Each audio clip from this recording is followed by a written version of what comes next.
Cerita horor kali ini berjudul Mahalnya Perjanjian dengan Jin, Harta Tukar Nyawa, Penyesalan Seumur Hidup. Namaku Budi. Aku tinggal di sebuah kota kecil bernama Cikalong, dekat dengan lereng Gunung Ciremai. Umurku 38 tahun. Aku cuma lulusan SD, tapi itu tidak menghalangiku untuk bekerja keras dan hidup jujur. Aku seorang tukang ojek, pangkalan. Setiap pagi, aku menunggu penumpang di depan pasar tradisional. Kadang dapat banyak, kadang hanya 1 atau 2 kali jalan. Istriku, Ibu Ani, berjualan nasi uduk di pinggir jalan. Setiap hari ia bangun jam 4, menyiapkan beras ketan, lauk ikan asin, dan sambal pedas yang bisa membuat mata orang menangis. Kami punya 2 anak. Rizky, umur 10 tahun, masih sekolah dasar. Dan Dinda, 6 tahun, belum masuk SD. Kami hidup biasa, tapi bahagia. Setidaknya, dulu. Di desa ini, semua orang saling kenal. Kami sering berkumpul di pos ronda malam-malam, main kartu, ngobrol tentang cuaca, atau cerita soal nasib tetangga yang naik daun meskipun dulunya sama-sama biasa seperti kami. Tapi ada sesuatu yang mulai menggangguku. Pak Tony. Tetangga sebelah rumah. Dulunya dia teman main gapel. Sekarang, ia punya toko elektronik besar, mobil baru, rumah megah. Anak-anaknya dikirim sekolah ke Bandung. Padahal, latar belakangnya sama denganku.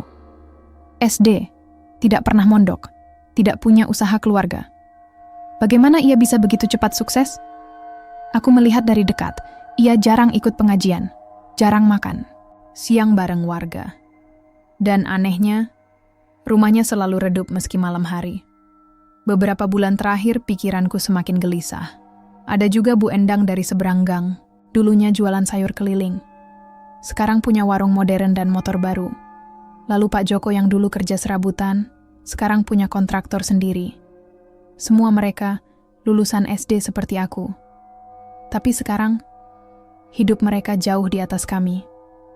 Aku tidak iri secara besar-besaran. Tapi aku mulai bertanya, kenapa aku nggak bisa seperti mereka? Suatu sore, saat hujan gerimis turun dan langit tertutup awan tebal, Pak Tony datang ke warung Ibu Ani. Ia memesan nasi uduk dan menatapku lama. "Kamu mau kaya, Budi?" tanyanya sambil mengaduk sambal. Aku mengerat-kerat tanah dengan ujung sepatu. "Siapa yang nggak mau, Pak Tony?" Ia tersenyum tipis. Matanya bersinar, tapi bukan seperti senyum biasa. Lebih mirip seperti orang yang sedang menawarkan sesuatu yang lebih dari sekadar kata-kata. "Gampang," katanya pelan. "Kalau kamu benar-benar pingin kaya, nanti malam ke rumah saya." Aku menatapnya bingung. Emang ada cara khusus? Ia menghela napas panjang. "Cuma janji yang harus dipenuhi." Lalu ia menepuk bahuku. "Kalau kamu siap, maka rejeki akan datang sendiri."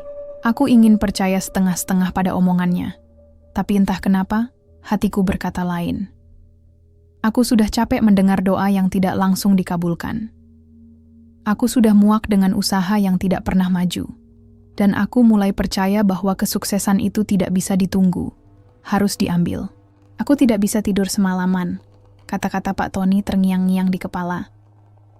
"Gampang kalau pingin kaya, nanti malam ke rumah saya."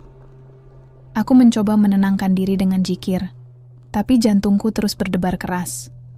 Ada rasa ragu, tapi juga ada rasa penasaran yang lebih besar. Aku melihat istriku tertidur lelap di sebelahku. Anak-anakku juga tenang. Tapi aku merasa seperti sedang berdiri di ambang sesuatu yang besar. Dan aku ingin tahu apa itu. Malamnya tiba. Aku datang ke rumah Pak Tony dengan langkah gemetar. Rumahnya besar. Dindingnya tinggi, pagar besinya tebal. Lampu depan menyala redup, memberiku kesan bahwa ia sudah menungguku. Ia membuka pintu sendiri.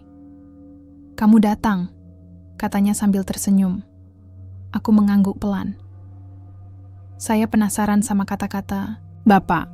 Pak Tony mengajakku masuk. Di dalam, udara terasa dingin. Bau kemenyan menyengat hidungku. Di pojok ruangan, lilin kuning menyala meskipun tidak ada angin. "Duduk," ujarnya sambil menyalakan rokok daun. Kita ngobrol dulu. Aku menurut. Menyilakan diri di kursi kayu tua. Matamu mengerat-kerat lantai dengan ujung sepatu. Jadi, gimana caranya? Ia menatapku serius. Ada cara, tapi kamu harus siap bayar harga. Aku mengerut. Harga apa? Ia tersenyum lagi. Bukan uang, bukan emas. Ini soal janji, soal ikatan, dan entitas yang menjaganya. Aku diam, tidak mengerti. Lalu ia berkata, besok malam, pergilah ke Gunung Ciremai. Di bawah pohon besar dekat gua kecil, ada siluman monyet yang akan menemui kamu. Dia yang punya kuasa atas rejeki ini. Aku mendongak cepat. Siluman monyet? Maksud Bapak jin? Pak Tony menghembuskan asap panjang. Kamu mau kaya atau enggak? Aku menelan ludah. Iya, tapi kalau iya, potongnya, datanglah, sendirian, tanpa doa-doa biasa. Janji itu harus dibuat dengan darah, bukan hanya ucapan. Aku pulang dengan pikiran kacau. Aku ingin percaya ini cuma mitos. Tapi hatiku tahu, aku akan pergi ke sana. Aku akan bertemu siluman itu, karena aku benar-benar ingin kaya. Aku pergi ke Gunung Ciremai sendirian. Pak Tony sudah memberiku arahannya. Besok malam, pergilah ke bawah pohon besar dekat gua kecil. Dia akan menemui kamu. Aku tidak tahu kenapa, tapi aku percaya padanya. Mungkin karena ia terlihat begitu, yakin. Atau mungkin karena ambisiku yang sudah tidak bisa dibendung lagi. Aku berangkat sekitar pukul 10 malam. Udara dingin menusuk kulit, langit gelap tanpa bulan. Burung hantu tidak berkicau, hanya suara angin pelan dan langkah kakiku di atas daun kering yang terdengar. Setelah 1 jam mendaki, aku sampai ke tempat yang dimaksud. Sebuah pohon besar menjulang tinggi. Di bawahnya, sebuah gua kecil dengan batu-batu aneh tersusun rapi di depannya. Aku duduk di akar pohon, menunggu. Dan beberapa menit kemudian, aku mendengarnya. Langkah kaki. Tapi bukan milik manusia. Lebih mirip cakaran di tanah. Perlahan-lahan mendekat. Lalu dari balik semak-semak, ia muncul. Siluman monyet. Tapi bukan monyet biasa, matanya menyala merah. Wajahnya seperti manusia yang diseret oleh waktu. Senyumnya lebar, menyeramkan. Kamu datang, katanya dengan suara serak. Kamu ingin kaya? Aku mundur selangkah. Siapa kamu? Ia melangkah maju. Aku adalah penjaga janji. Kita punya cara untuk membantumu. Aku mengerat-kerat tanah dengan ujung sepatu. Apa syaratnya? Siluman. Itu mengeluarkan gulungan kain hitam dari balik jubahnya. Di dalamnya ada surat usang dengan tulisan Sunda kuno dan simbol lingkaran mata satu. Kamu harus tanda tangan, katanya, dengan darahmu. Dan setiap tahun kamu harus pulih, memberi bagian dari dirimu. Aku ragu. Bagian apa? Ia tersenyum. Lagi. Kenangan, emosi, jiwa. Aku menutup mulutku rapat-rapat. Tapi jantungku berdebar keras. Aku melihat surat itu lebih dekat. Dan ternyata, nama-nama lain tertulis di sana. Nama orang-orang yang ku kenal, termasuk Pak Tony, termasuk Bu Endang, termasuk Pak Joko, semua orang yang sukses di desaku. Aku menekan surat itu dengan darahku sendiri. Siluman monyet memberiku sebilah pisau kecil dari batu. Ia menyuruhku menggoreskan jari telunjukku dan menempelkannya ke kolom tanda tangan di bawah tulisan Sunda kuno yang tidak bisa kupahami. Budi, piwaris janji. Itu satu-satunya kata yang bisa kubaca. Sisanya seperti berubah setiap kali kulihat. Aku menghela napas panjang, lalu melakukannya. Darahku menetes, menyentuh kertas itu. Dan saat aku menandatangani, udara berubah. Angin kencang bertiup meskipun langit tenang. Daun-daun berterbangan tanpa alasan. Dan siluman itu tersenyum lebar. Kamu sudah menjadi bagian dari kami. Rejeki akan datang. Tapi kamu harus siap membayar harganya. Aku menelan ludah. Harga apa? Ia hanya tertawa pelan, lalu menghilang begitu saja. Pagi harinya, aku pulang ke rumah.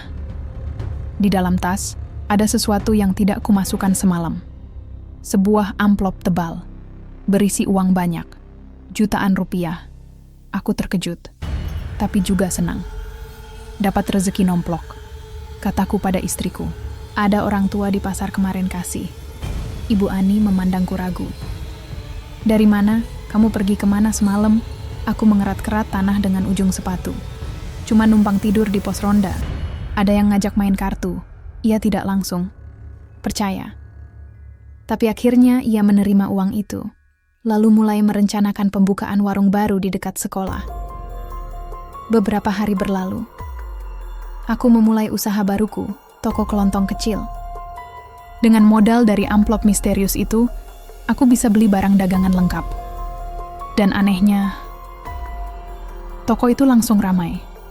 Orang-orang yang biasanya beli di pasar, sekarang berdatangan ke sini. Keberuntungan benar-benar datang. Tapi ada yang tidak nyaman. Setiap malam, aku bermimpi buruk. Mimpi tentang pohon besar, gua gelap, dan suara cakaran di dinding. Saat aku bangun pagi-pagi, aku melihat coretan di cermin kamar mandi. Kamu sudah terlihat, dengan kapur putih. Masih basah, aku menghapusnya cepat, menutup cermin dengan kain. Membaca zikir pelan-pelan, tapi goresan itu selalu muncul lagi. Kadang di tembok, kadang di HP, bahkan di buku notes milik Rizky. Dan semakin lama, aku mulai merasa seperti ada yang ikut denganku. Setiap langkahku di jalan desa, aku mendengar langkah ganda. Tapi tidak ada siapapun di belakangku. Beberapa minggu berlalu, usahaku berkembang pesat. Aku bisa beli motor baru, lalu mobil. Rumahku juga berganti dari kayu lapuk menjadi tembok cor dan atap genteng. Anak-anak dikirim ke sekolah bagus di luar kota. Tapi hatiku kosong. Aku tidak merasa bahagia. Aku tidak merasa lega, seperti ada bagian dari diriku yang hilang. Suatu malam, saat sedang membaca doa sebelum tidur, HP-ku berdering. Pesan masuk dari nomor tak dikenal. Kamu sudah memulai janji itu. Sekarang, kamu harus menepatinya. Aku menutup mataku rapat. Aku ingin percaya semua ini cuma sugesti. Tapi jantungku tahu, aku sudah menjadi bagian dari mereka. Entitas itu. Penunggu janji lama, dan suatu hari nanti, aku harus membayar harga keserakahanku. Aku tidak bisa menipu diriku sendiri. Sejak hari itu di Gunung Ciremai, hidupku berubah. Uang mengalir deras seperti banjir bandang. Aku bisa beli apa saja, motor baru, rumah besar, bahkan sekolah anak-anak di luar kota. Tapi semakin tinggi rumahku, semakin rendah jiwaku. Seperti ada bagian dari diriku yang hilang, yang mulai terkikis tanpa suara. Dan keanehan itu muncul. Pagi itu, aku bangun dengan kepala pusing, HP-ku menyala. Ada notifikasi masuk dari aplikasi email dan pesan teks. Tapi isinya kosong, hanya layar putih, seolah-olah sesuatu sedang mencoba masuk ke duniamu lewat teknologi. Aku pergi ke warung baru Ibu Ani. Di sana, ia sedang melayani pembeli. Tapi begitu melihatku datang, sorot matanya berubah. Kamu nggak bawa Rizky? Tanyanya, pelan. Aku mengerat-kerat lantai dengan ujung sepatu. Dia masih tidur. Tadi malam dia bilang mimpi aneh. Ibu Ani menatapku sedih. Aku juga lihat dia aneh. Waktu makan siang, dia bicara sendiri. Katanya, ada orang di dalam cermin. Aku menutup mataku rapat-rapat. Jangan-jangan, mereka sudah mulai mendekati keluargaku. Siang itu, aku pergi ke rumah Pak Tony lagi. Ingin bicara lebih lanjut. Aku merasa ada yang disembunyikan dariku. Tapi saat sampai, rumahnya sunyi. Pintu depan terbuka sedikit. Bau anyir menyengat hidungku. Bau darah dan daun sirih basah. Aku masuk perlahan. Di dalam semua rapi. Tapi di sudut ruangan, boneka kayu kecil tergeletak. Wajahnya mirip Pak Tony, matanya kosong. Aku mundur langkah demi langkah. Lalu HP-ku berdering. Nomor tak dikenal. Isi pesan, dia sudah bergabung. Sekarang giliranmu. Aku menutup HP. Napasku tersengal. Lalu suara bisikan datang dari arah belakang. Kamu belum selesai membayar harganya. Aku menoleh cepat. Tidak ada siapapun. Hanya bayangan hitam di balik tirai, menyelinap, menunggu. Beberapa jam kemudian, aku pulang. Aku ingin yakin bahwa Rizky baik-baik saja. Saat sampai, Dinda sedang bermain boneka di halaman. Ia tersenyum seperti biasa, tapi begitu melihatku, senyumnya memudar. "Papa, ada suara di dalam," katanya pelan. Dia bilang papa sudah janji sama mereka. Aku menelan ludah. "Siapa yang bilang itu?" Dinda menunjuk kamar Rizky. "Abang, tapi bukan abang yang biasa." Aku langsung masuk. Rizky sedang duduk di pinggir kasur. Matanya tidak fokus padaku. Tangannya gemetar. Bibirnya bergerak pelan, membaca sesuatu. Bukan doa, bukan nyanyian anak kecil. Mantra, bahasa Sunda kuno, yang tidak kupahami. Aku menepuk bahunya. "Rizky, kamu kenapa?" Ia menoleh, dan untuk pertama kalinya, ia tersenyum dengan cara yang bukan miliknya. "Kami sudah mulai melihatmu, dan kami akan terus melihat keluargamu." Aku mundur cepat. Napas pendek-pendek. Aku harus bertemu seseorang. Seseorang yang bisa membantuku, Ustaz Taryono. Aku tidak bisa tinggal diam. Setelah melihat Rizky berbicara dengan suara yang bukan miliknya, aku langsung membawanya ke rumah Ustaz Taryono. Ia dikenal sebagai orang yang tahu banyak tentang dunia gaib dan pernah menolong warga dari gangguan roh jahat.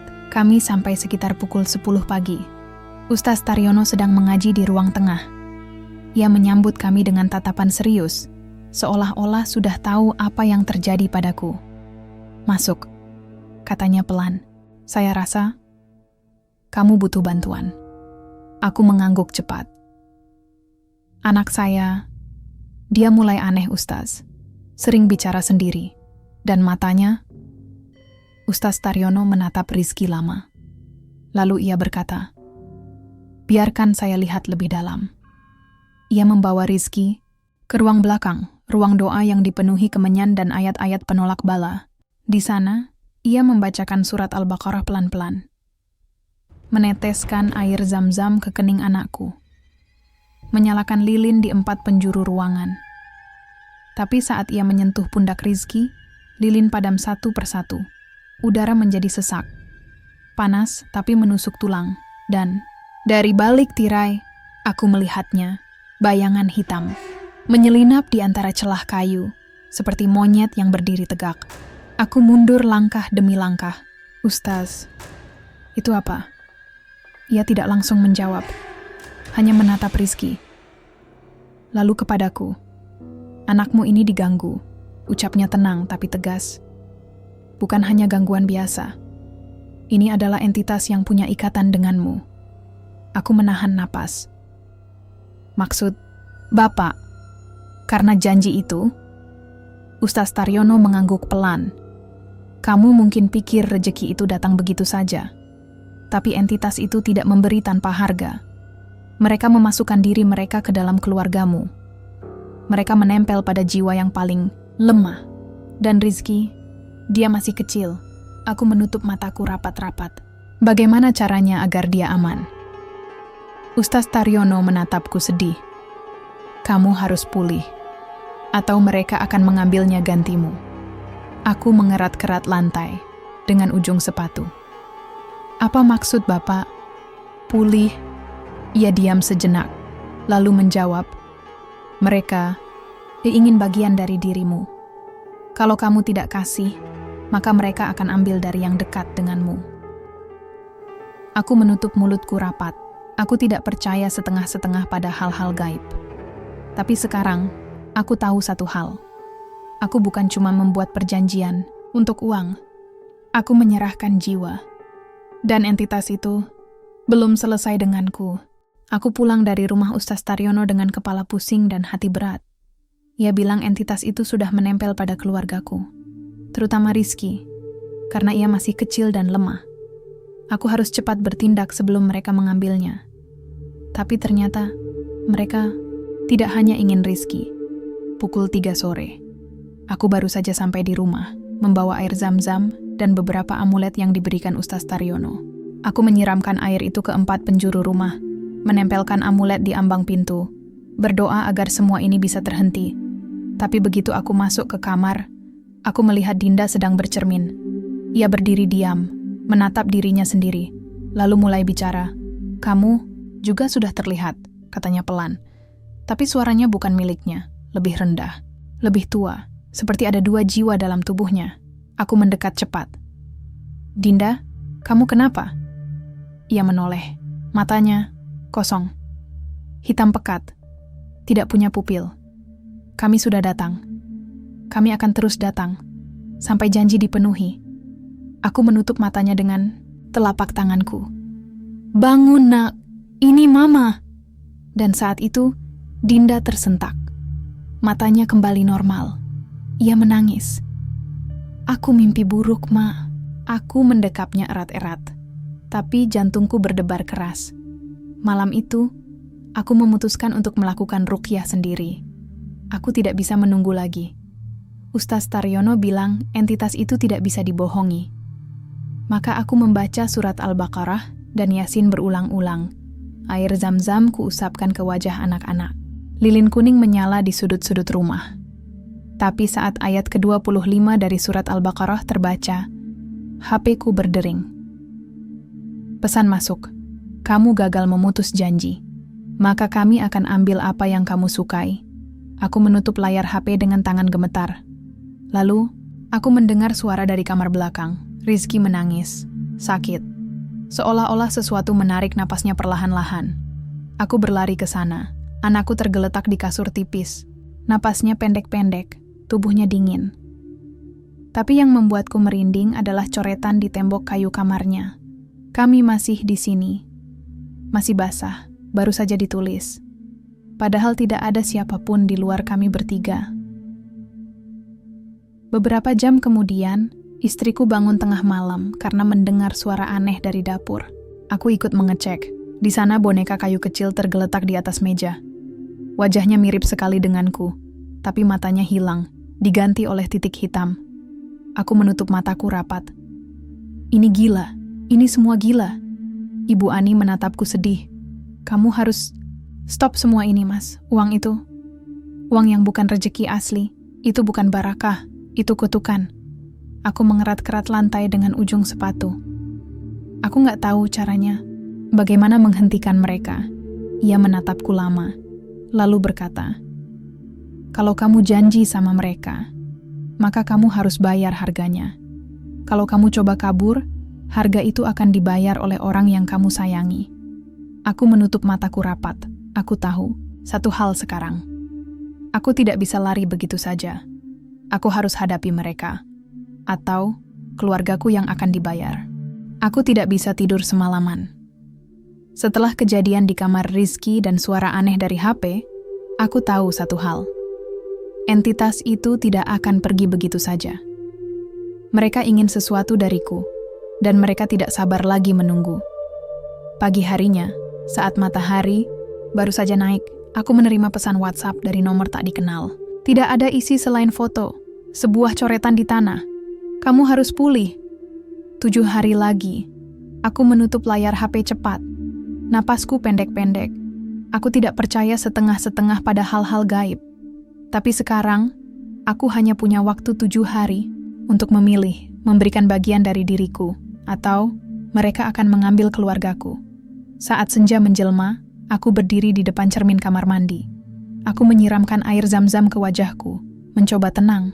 Tapi begitu aku membuka mata, bayangan hitam muncul di belakangku, menyelinap pelan, menatapku dari balik cermin. Dan matanya tidak punya pupil, hanya lubang besar yang menyerap cahaya. Aku menjerit kecil, mundur langkah demi langkah. "Jangan lihat aku, jangan sentuh keluargaku." Lalu, suara itu datang. "Kamu sudah janji. Janji harus dipenuhi. 7 hari lagi, kamu harus pulih." Aku menutup mataku rapat-rapat. Aku membaca zikir pelan. Air zam-zam kuusapkan ke leher dan telapak tangan. Tapi bayangan itu tidak hilang. Ia tetap menatapku melalui cermin, dan ia tersenyum. Beberapa jam kemudian, aku pergi ke warung Mbah Darjo tukang kebun tua yang sering mendapat informasi tentang roh penunggu desa. Ia duduk di bawah pohon jati, merokok daun dengan napas panjang. "Masih di sini, ya?" Sapanya pelan. Aku mengerat-kerat tanah dengan ujung sepatu. Saya tidak tahu apa yang harus saya lakukan." Mbah Darjo menatapku sedih. "Kamu sudah terlihat oleh mereka. Kamu sudah memberi nama dan darahmu. Sekarang mereka akan terus datang." Aku menahan napasku. "Ada cara untuk stop semua ini?" Ia menggeleng pelan. "Cuma 2 cara. Pertama, kamu tebus janji itu. Kedua, kamu hancurkan ikatan dengan darah juga. Tapi itu sangat berbahaya." Aku mendongak cepat. "Darah siapa?" Mbah Darjo diam sejenak. "Kalau kamu berhasil mengalahkan mereka, maka kamu bebas. Tapi kalau gagal, mereka ambil jiwa kamu sepenuhnya, dan keluarga kamu akan menjadi gantimu." Aku menutup mulutku rapat. Aku tidak punya pilihan. Aku harus kembali ke Gunung Ciremai. Harus bertemu siluman monyet itu lagi. Dan kali ini, aku harus tahu harga sebenarnya dari janji yang kulakukan. 7 hari berlalu. Waktunya tiba. Aku pergi ke Gunung Ciremai malam-malam. Udara dingin menusuk tulang. Aku membawa batu putih dari Ustaz Taryono, air zam-zam, dan Al-Quran kecil sebagai perlindungan. Di bawah pohon besar tempat pertemuan pertama dulu, siluman monyet itu sudah menungguku. Berdiri tegak, matanya menyala, merah, senyumnya lebar, seperti orang yang sedang menanti hadiah. "Kamu datang," katanya. Aku menelan ludah. Saya ingin tahu, apa harga sebenarnya dari janji ini? Siluman itu tertawa pelan. "Kamu pikir rejeki gratis? Tidak ada yang gratis di dunia ini. Kamu harus pulih, memberi bagian dari dirimu." Aku mengerat-kerat tanah dengan ujung sepatu. "Bagian apa?" Ia mendekat. Suaranya rendah. "Kenangan, emosi, bahkan doa yang kamu baca bisa menjadi milik kami." Aku mundur selangkah. Saya tidak mau keluarga saya diganggu lagi. Siluman itu tersenyum tipis. "Kalau kamu tidak kasih bagian dari dirimu, maka mereka akan mengambil anakmu, satu persatu, sampai kamu kembali kepada kami." Aku menatapnya serius. "Dan kalau saya pulih?" Ia mengangguk pelan. "Kamu akan aman, keluargamu juga, tapi kamu tidak akan sama lagi." Aku menahan napas. "Maksudmu?" Ia menunjuk dadaku. "Kamu akan kehilangan sesuatu yang membuatmu manusia, bisa cinta, bisa rasa takut, bisa bahkan imanmu." Aku menutup mataku rapat. Aku tidak ingin ini terjadi. Aku tidak ingin kehilangan apapun, tapi aku juga tidak ingin anak-anakku disentuh oleh mereka.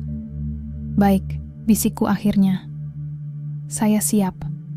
Siluman itu tersenyum puas. Lalu ia menepuk tanganku. "Kamu adalah bagian dari kami sekarang." Aku pulang dengan langkah gemetar. Setelah ritual di Gunung Ciremai, aku merasa ada sesuatu yang berubah dalam diriku. Tidak fisik, tapi jiwaku. Seperti bagian dari hati ini hilang, kosong. Dan entitas itu, mereka seperti bisa masuk ke pikiranku. Kapan saja, aku harus menghentikan semua ini. Sebelum mereka benar-benar ambil keluargaku sebagai ganti. Malam itu, aku membawa surat perjanjian dari dompet dan menemui Ustaz Taryono lagi. Aku tidak peduli sudah larut atau tidak. Aku ingin tahu cara membatalkannya. Aku sampai di rumahnya sekitar pukul 10 malam.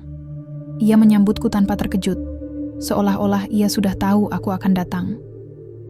"Ini dia," kataku sambil memberinya gulungan kain hitam. "Surat perjanjian ini. Saya ingin putus hubungan saya dengan mereka." Ustaz Taryono menerima surat itu pelan-pelan. Ia melihat tulisan Sunda kuno di dalamnya lama, lalu matanya membesar. "Kamu sudah pulih?" tanyanya serius. Aku menahan napasku.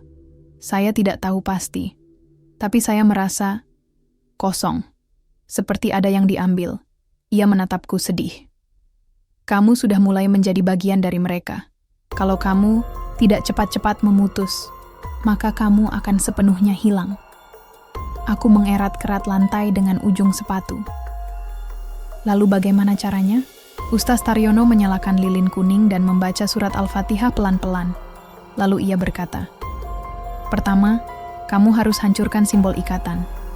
Biasanya berupa boneka kayu, goresan darah, atau benda yang dibuat saat janji itu dimulai." Aku langsung ingat sesuatu, boneka kayu itu, yang kutemukan di rumah Pak Tony.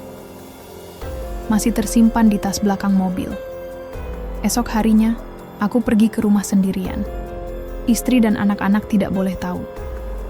Aku membawa batu putih dari Mbah Darjo, air zam-zam, dan sebuah pisau kecil untuk menghancurkan boneka itu. Di dalam mobil, aku mencoba tenang. Tapi HP-ku berdering setiap 5 menit. Pesan masuk dari nomor tak dikenal. "Kamu gagal memutus janji. Kami masih melihatmu." Aku menutup layar HP. Napasku pendek-pendek. Saat sampai di rumah, aku langsung masuk ke kamar belakang. Boneka itu masih di dalam lemari. Aku membawanya ke halaman belakang, menyiraminya dengan minyak wangi dan air zam-zam. Lalu aku mengayunkan palu.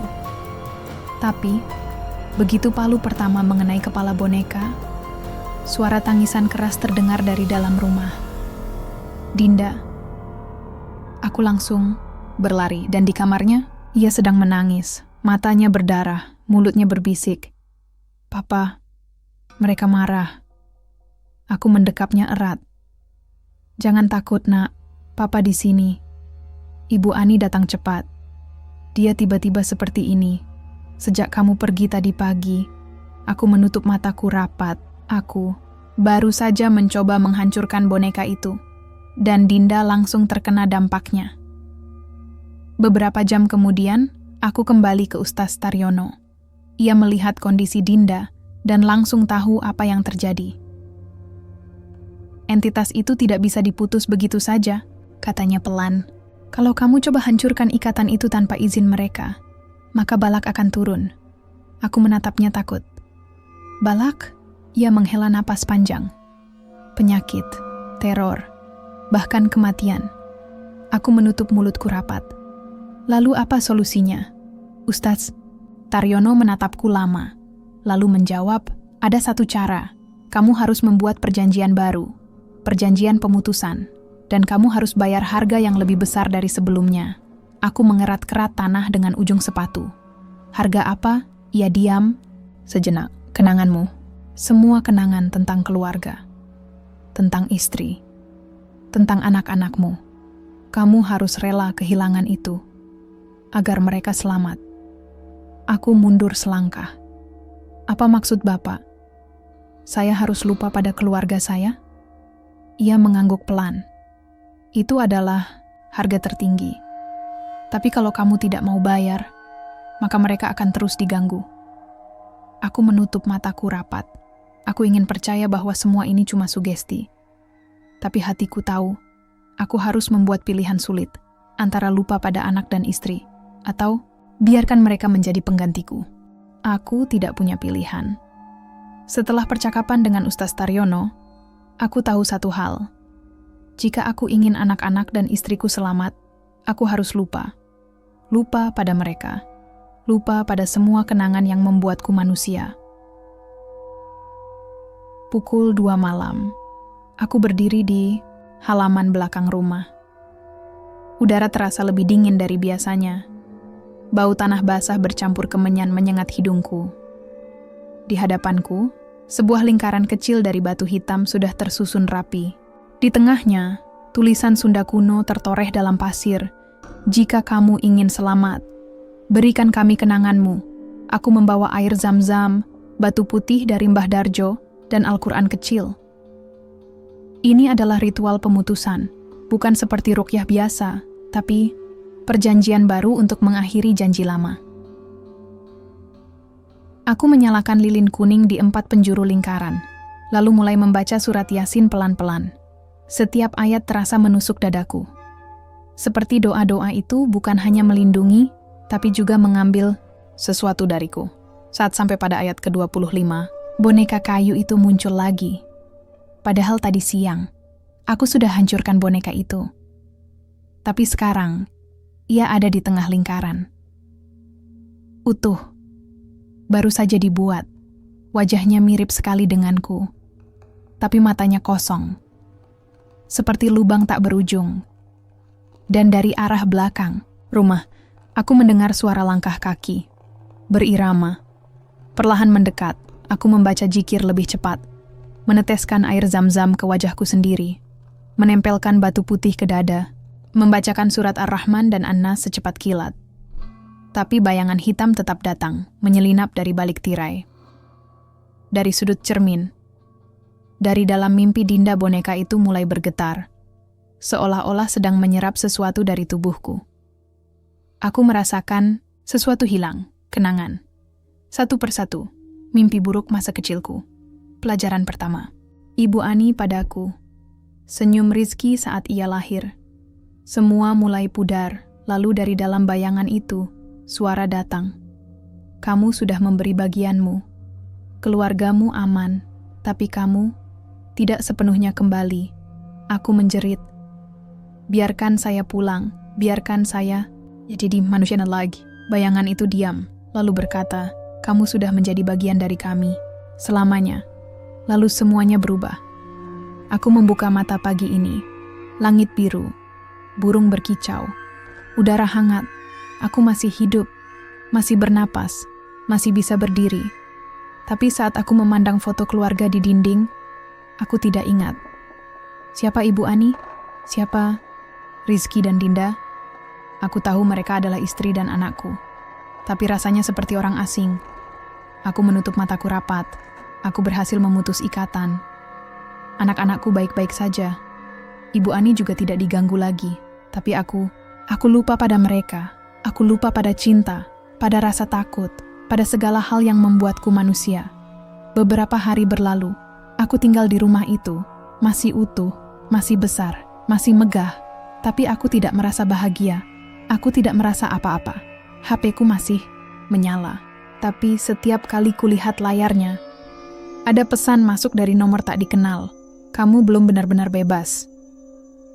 7 tahun lagi, kamu akan kembali. Karena janji tidak pernah berakhir begitu saja. Aku menutup HP, menatap cermin di kamar, mandi. Di sana, wajahku tampak normal. Tapi bayanganku bergerak sendiri, menatapku, sambil tersenyum. Kami masih ada di dalammu. Aku mundur langkah demi langkah, tapi suara itu terus datang. Kamu adalah bagian dari kami. Dan suatu hari nanti, kamu akan gantikan posisi yang lebih tinggi. Aku menutup mataku rapat. Aku tidak percaya setengah-setengah pada hal-hal gaib. Tapi sekarang, aku yakin satu hal. Aku bukan Budi lagi. Aku adalah penjaga janji, dan entitas itu belum selesai denganku.